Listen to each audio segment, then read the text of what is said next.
Čo robiť vo včelách v júli? Ahojte milí včelári a včelárky. Vítajte pri ďalšej epizóde nášho včelárskeho podcastu. Dnes sa pozrieme na mesiac júl. Júl je v podstate koniec jednej včelárskej sezóny a zároveň začiatok novej. V druhej polovici mesiaca sa už začínajú liahnuť prvé zimné včely. V niektorých rokoch už včelári majú po znáške a postupne prichádza čas krmenia a boja s klieštikom. Ak sa vám tento podcast páči a pomáha vám v praxi, budem rád, ak dáte videu like a odoberiete kanál, aby vám neunikli ďalšie diely včelárskeho roka. Medobranie v júli. Júl vždy bol a stále je mesiacom medobrania na celom území Slovenska, ale aj v Čechách a na Morave.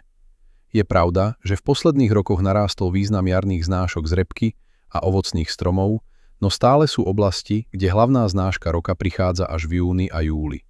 Slnečnica či horčica v nížinách, facélia, lipa, malina, lúčne ďateliny, kvety a niekedy aj medovica zo stromov dokážu dať v júli veľmi pekný, chutný med, také typické zmesky. Práve v júli včelári ocenia pri medobraní výklzy a zatvorené očká na medníkových nadstavkoch, pretože včely už neradi prichádzajú o svoje zásoby. Ak včelár podcení situáciu, môže zažiť na včelnici naozaj krušné chvíle. Je potrebné venovať zvýšenú pozornosť lúpežným nájazdom, najmä v čase, keď vytáčajú včelári v okolí a zároveň nie je znáška. Na slabších rodinách je rozumné zúžiť letáče, pretože v tomto období môže včelár prísť nielen o odložence, ale lúpežníčky môžu priniesť aj klieštika alebo vírusovú nálož z chorej rodiny a rozšíriť ju po celej včelnici. Otázka pre vás. Zažili ste už v júli lúpež na včelnici? Ako ju riešite vy? Odložence. Odložence, ktoré ste vytvorili v predchádzajúcich mesiacoch, je v júli potrebné začať pripravovať na zimu. Stále si vyžadujú pozornosť a starostlivosť. Júl je už posledná šanca na tvorbu nových odložencov, najmä ak pracujete s kupovanými oplodnenými matkami. Ale odložence sa už robia inak než na jar. V júli treba použiť minimálne 3 až 4 veľké plodové rámiky alebo celý nadstavok plodu pri nízkonástavkových úľoch. Odložence odporúčam robiť hlavne v prvej polovici mesiaca a vždy s kladúcou matkou. Júl už rozhodne nie je vhodný čas robiť odloženec bez matky, takzvané na hulváta. Možný je ešte aj zmetenec, ak použijete oplodnenú matku. Z medných plástov sa zmietnú mladušky, nechajú sa sceliť do chladu v chumáči, okolo matky v klietke a po upokojení sa matka vypustí.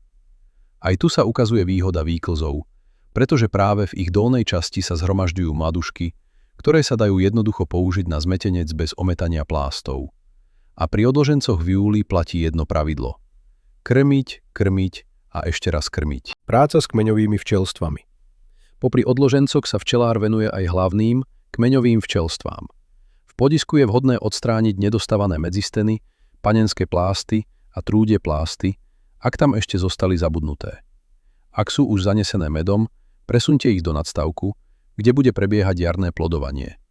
Koncom júla veľa včelárov presúva rodiny na poslednú lesnú znášku, alebo ich už preváža na tzv. Zimné stanovište. Klieštik v júli. Klieštik od februára každý mesiac prakticky zdvojnásobuje svoj počet. Ak je ho v júli vo včelstve už v stovkách, ohrozuje tvorbu zimnej generácie včiel. Sú roky a oblasti, kde je júlové medobranie posledným medom sezóny.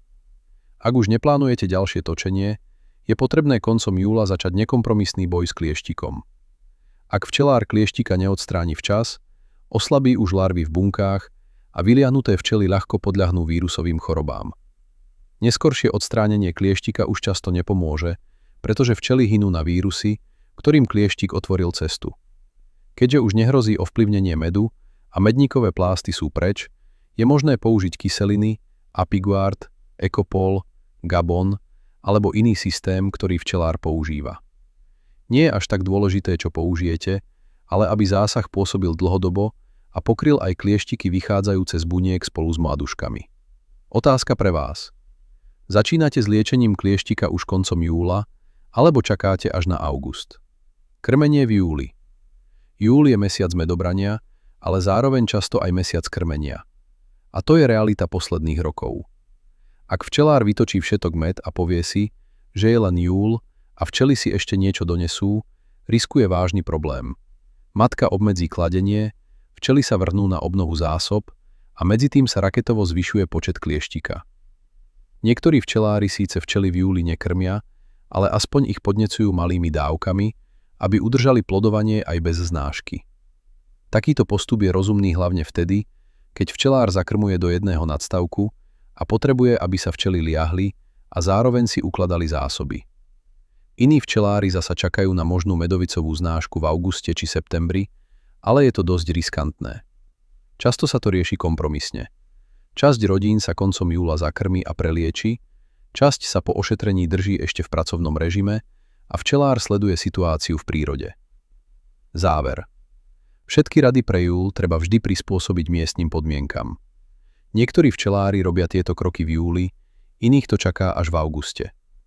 Rozdiely medzi nížinami a kopcami môžu byť pokojne aj celý mesiac.